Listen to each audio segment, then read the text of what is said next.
ഇന്ന് തേനീച്ചക്കൂടും കൊണ്ട് ഒരു കോൽത്തേൻ എടുക്കാനുള്ള പരിപാടിയില്ല കേട്ടോ. കോൽത്തേൻ എങ്ങനെ സിമ്പിളായിട്ട് എടുക്കുക, ഒരു റിസ്ക് ഇല്ലാത്ത പരിപാടിയാണ് ശരിക്കും കോൽത്തേൻ. പക്ഷേ ചില ആളുകൾക്ക് അതും ഒരു പേടി സ്വപ്നമാണ്. അതാണ് നമ്മളെ കൂട് കേട്ടോ. അടിപൊളി കൂട്, നല്ല ഈച്ചല്ലേ, നല്ല സ്വർണ്ണ കളർ ഈച്ചയാണ് കേട്ടോ. ഈ തേനീച്ചകളെ കണ്ടുപിടിക്കാൻ പറഞ്ഞത് ഇതൊക്കെ തന്നെയാണ്. അവരെ അച്ചടക്കം, ഒരാൾ വന്നാലും അവരാക്രമിക്കാതെ പോലൊന്നും ചെയ്യൂല. അപ്പോൾ നമുക്ക് അതിനാകെ ആവശ്യമുള്ള സാധനം ഇതാ, ഒരു പാത്രം, ഇത് നമ്മൾ തേനെടുക്കാനുള്ള പാത്രം, ഒരു കത്തി, പിന്നെ സ്മോക്കർ. വെറുതെ ഒരു ചെറിയൊരു പുകട്ടാലും മതിഞ്ഞ്, പുകട്ടിട്ടില്ലെങ്കിലും കുഴപ്പമില്ല. അടിപൊളി സാധനം നമ്മൾ എടുക്കൽ തുടങ്ങുക. പിന്നെ ഒരു ലേശം പുക അടിക്കും, അത്ര തന്നെ ഉള്ളു പണി. ഇനി നമ്മൾ എടുത്തുവെച്ച കത്തി അത് ഇവിടെ തന്നെ വെക്കുക, കുറ്റി എടുക്കാൻ എണ്ണ.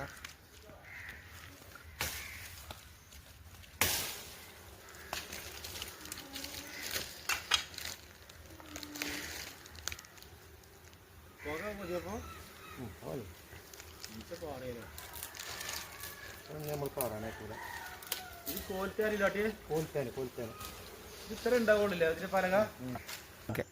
ആദ്യമായിട്ടാണ് കേട്ടോ തേനീച്ച കൈ പിടിക്കണേ.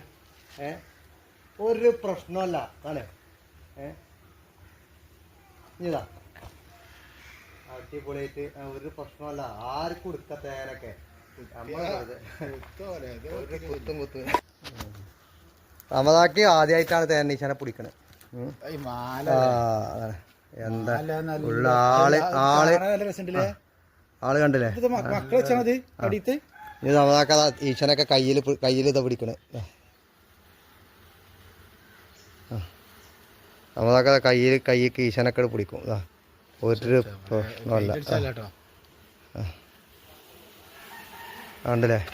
റമദാക്കാൻ്റെ കയ്യുമെന്നാണ് പാറിപ്പോയത്. ഓക്കെ, അപ്പോൾ ഒരു കുഴപ്പമില്ല, ആർക്കും കൊടുക്കുക കോൽത്താൻ. ഇത്ര പരിപാടിയുള്ളൂ, സിമ്പിളായിട്ടില്ല. ആകെ സെക്കൻഡുകൾ മതി ഒരു കോൽത്താൻ എടുക്കാൻ. ഓക്കെ, അപ്പോൾ ഒറ്റേക്കാ സംഭവം സിമ്പിളല്ലേ? ആ, റാണിമുട്ടൊക്കെ ഇതാ കണ്ടില്ലേ? ഇതാണ് ഇതിൻ്റെ റാണിമുട്ട, കോൽത്തേൻ്റെ റാണിമുട്ട. ഇതിൻ്റെ തേനിപ്പോൾ അതിന്മേൽ തന്നെ ഉള്ളൂ. നല്ല അടിപൊളി പൂമ്പൊടിയുള്ള ചെറുത്തേൻ്റെ അതേ പവർ കിട്ടും കോൽത്തേൻ്റെ തേനിന് വല്ലാത്ത പ്രത്യേകത ഉണ്ട് എന്നാണ് പറഞ്ഞത്.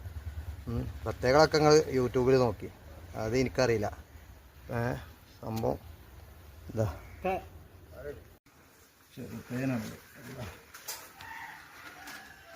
ഇതൊന്നും അടുപ്പിച്ചു പിടിച്ചു.